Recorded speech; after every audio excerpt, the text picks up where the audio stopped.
pròpiament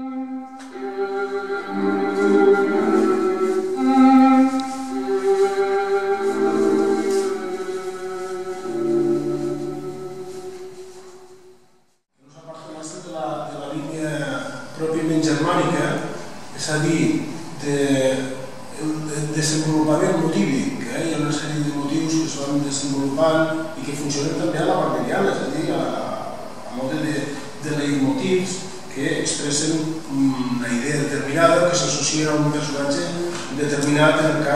En aquest cas no és una òpera, però sí que darrere hi ha una història. En aquest sentit seria música programàtica, més aviat jo diria poemàtica, un petit poema per a sextet de corda. Aquí, sobretot en aquesta obra, té molt en compte com una obsessió numerològica. El número 7 són 3 vegades 7 poemes.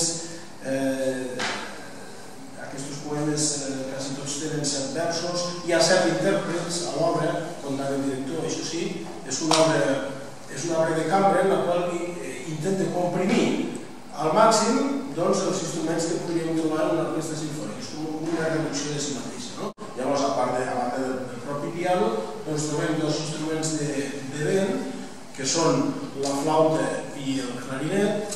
A vegades aquesta flauta és canviada per un piccolo i a vegades aquest clarinet és canviat per un clarinet baix per fer un ventall més gran de possibilitats tímbriques